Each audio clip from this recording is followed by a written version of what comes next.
Vamos a platicar con el senador Javier Corral. ¿Por qué? Bueno, porque pues ha iniciado en la Cámara de Diputados la discusión de la nueva ley en materia de telecomunicaciones y radiodifusión, iniciativa que fue enviada inicialmente por la presidenta Claudia Sheinbaum y fue prácticamente reestructurada con los cambios de fondo que se le hicieron, ¿no? Con base pues en las propuestas de concesionarios y expertos que participaron en los foros de consulta sobre esta ley. Entre los cambios más relevantes está la desaparición del Instituto Federal de Telecomunicaciones, órgano autónomo que va a ser sustituido por la Agencia de Transformación Digital y Telecomunicaciones, una nueva secretaría. Esta agencia va a asumir las funciones de regulación, de supervisión y de formulación de políticas públicas del sector con el objetivo de pues simplificar procesos y fortalecer la coordinación interinstitucional. Vamos a hablar de esto porque hay muchísimas preguntas, porque aparte el Estado va a contar con 3 mecanismos para contribuir pues al cierre de la brecha digital, entre ellos la participación activa de la Comisión Federal de Electricidad a través de su empresa pública dedicada a la provisión de Internet y telecomunicaciones. Y me parece que ya tengo en la línea al senador Javier Corral. Hola Javier, buenas tardes, ¿cómo estás?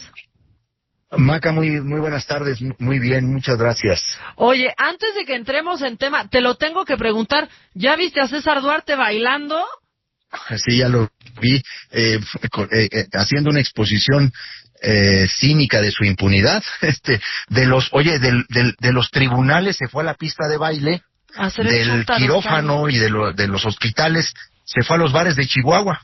Sí, pues una muestra de lo que él es en términos reales, un cínico que ahora exhibe y presume la impunidad y la protección que le brinda la actual gobernadora de Chihuahua, María Eugenia Campos. Pues sí, pero ya se irá, ¿no? La gobernadora pronto. Esperemos que pronto y que haya una renovación, un reacomodo de fuerzas políticas en el Estado. Pues sí, ¿y ahí estarás tú apoyando a quien vaya para el Estado? Sí, por supuesto, yo voy a apoyar el proyecto de la Cuarta Transformación para que llegue a Chihuahua. Ya está, Javier. Bueno, habiendo sacado ese elefante de la sala, porque teníamos que hablar de eso, ¿no? Pues es que todos lo vimos ahí haciendo el Chuntaro Style, haciendo estos desfiguros, pues, y te lo tenía que preguntar. Quiero platicar contigo sobre esto e iniciaría por preguntar cuáles fueron los principales cambios de fondo que se le realizaron, Javier, a la iniciativa original. Bueno, en primer lugar, y yo quisiera retomar lo que tú al principio comentaste, sí, porque el proceso es muy importante y ha sido referencial en este trabajo. Es fruto los ajustes a la iniciativa de los 5 conversatorios en donde escuchamos a 89 voces expertas que aportaron propuestas, que expresaron preocupaciones, que generaron alternativas. Y creo que muchos de ellos se sentirán reflejados en este dictamen, en esta nueva ley, porque han contribuido a robustecer y a corregir. Y en ese sentido, una de las principales preocupaciones que se expresaron fue esta concentración de atribuciones que se daba en la Agencia de Transformación Digital y Telecomunicaciones, sí, y que ha generado un rediseño completo de la ley, lo que nos permite anunciar que uno de los cambios más importantes es la creación de un nuevo órgano regulador de carácter colegiado que tiene independencia técnica, que tiene autonomía de gestión, de operación, que será el órgano máximo para regular al sector tanto de las telecomunicaciones como la de la radiodifusión, incluidos satélites, y que la Agencia de Transformación Digital tendrá a su cargo la política pública del sector. Y la Agencia Antimonopólica, que también se ha creado mediante ley, por reforma constitucional, tendrá la parte relativa a la competencia de este sector, prácticamente o básicamente, a declarar la preponderancia en ambos sectores y a imponer la regulación asimétrica para generar condiciones de igualdad en la competencia. Entonces, la creación de este órgano, la reconfiguración y construcción de este órgano, atendió a una de esas principales preocupaciones. Pero lo otro es, como tú bien lo decías, uno de los grandes objetivos de la iniciativa de la doctora es el de asegurar a los mexicanos el acceso a Internet, a los servicios de telecomunicaciones, en donde ahora el Estado incluso podrá participar como un oferente, porque se le permite, siempre y cuando lo haga en igualdad de condiciones que los privados, dar servicios de telecomunicaciones al usuario final para efectos de cobertura geográfica, pero también para asequibilidad de las tarifas. Sí, porque hay una gran brecha digital en México, ¿no? Porque muchos de los operadores privados han dejado de cumplir sus metas de cobertura social, o han ido solamente a áreas urbanas a descremar mercados, e incluso ahí, donde se disputan las áreas urbanas, los servicios de telecomunicaciones resultan muy cuantiosos, son muy caros. El Estado entonces se posibilita, además de la autoasignación de espectro para fines gratuitos, también la posibilidad de participar en licitaciones públicas, en donde pagará derecho de acceso al espectro y derechos de explotación para ser concesionario, para dar servicios mediante concesión comercial. Y esto va a ser una presión muy importante para los particulares en términos de tarifas. Pero luego hay una disposición que también es importante, que tiene que ver con otorgar descuentos, incluso exenciones, a aquellos operadores que se comprometan con metas de cobertura social, que se comprometan a generar inversión en zonas prioritarias, que no solamente están en áreas geográficas aisladas, incluso en áreas urbanas, ¿no? Entonces, el acceso a Internet y la garantía de Internet es muy importante. Sí, porque hoy no lo hay realmente, ¿no? O sea... Y el que hay es de muy baja calidad. Tenemos servicios con baja velocidad, con poca calidad, y a precios muy altos. Muchos celulares están en modo nada más de entrada y no de salida, ¿no? Sí, o sea, acaban los datos muy rápido. Ahí entraría, entonces, por ejemplo, la Comisión Federal de Electricidad con este servicio de Internet, que ya tienen, por cierto, que ya se vende. Ahí entraría. Sí, se le facilita al Estado a través de su empresa pública la posibilidad de llevar estos servicios y de utilizar esa infraestructura para generar una mayor cobertura social. Oye, Javier, ahorita mientras hablamos, los legisladores, pues ahí del PRI traen están cargando un ataúd que es la libertad, y con calcomanías de Morena y así, y están haciendo un performance, ¿no? Como, pues hay una magnificación, ¿no? Una distorsión. Han terminado atrincherados en 2 artículos del nuevo dictamen.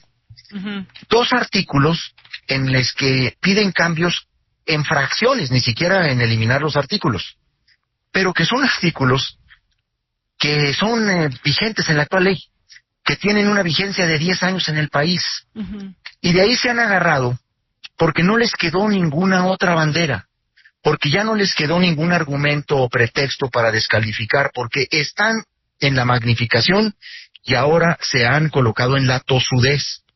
Y a mí me da mucha pena, pues del PRI se puede esperar todo esto. Me da mucha pena que el PAN, que votó en abstención en las comisiones y luego ofreció que podría incluso votar en contra, se haya tenido que regresar también, que iba a votar a favor, perdón, se haya tenido que regresar a su voto en contra, y para justificarlo, pues han tenido que hacer una distorsión de los verdaderos contenidos de la legislación, y están con el tema de la geolocalización en tiempo real de los dispositivos móviles, que es una disposición pues muy importante en términos de colaboración con la justicia para enfrentar el gran reto que México tiene en temas de seguridad pública, delincuencia organizada, pero particularmente frente a los delitos de secuestro y desaparición. Y esta disposición, que viene desde el 2014, la aprobó el PAN y el PRI. Entonces, con algunos de Morena rechazando la redacción en ese entonces. Así es, porque algunos actores en este tema se han movido en función de la posición donde están. Antes, los que estaban en la oposición pues impugnaron, los que estaban en el gobierno la promovían, luego pasaron a la oposición los del gobierno, y los del gobierno ahora también apoyan. Porque lo más grave es cuando uno partidiza la visión de instrumentos que son fundamentales para toda la sociedad. Esta es una disposición además validada por la Suprema Corte de Justicia de la Nación, que la convalidó en un contexto de combate a la inseguridad, de persecución de delitos de alto impacto, y que obviamente le colocó un mecanismo de autorización judicial. Claro. Reconoció que el mecanismo de autorización judicial de ratificar la autorización al operador ante un juez 48 horas después cumplía estándares en materia de derechos humanos y de constitucionalidad. Sí, que ahora lo que queda con eso es ver cómo se va a asegurar que los datos que tengan, ¿no? Que todos nuestros datos personales estén realmente protegidos, ¿no? De eso deberíamos de estar platicando también, Javier. En este caso, te quiero decir, en el tema de telecomunicaciones, debo decirte que se eliminó la figura del Registro Nacional de Usuarios de Teléfono Móvil. Y la única disposición que ha permanecido en un transitorio es la obligación que tendrán los operadores de solicitar identificación a quien adquiera un chip para el manejo de un dispositivo móvil. Que eso ya lo habíamos, ya pasaba un poco, y hay más. Sí, ya pasaba. Ahora, esta base no está en manos del gobierno ni del Estado.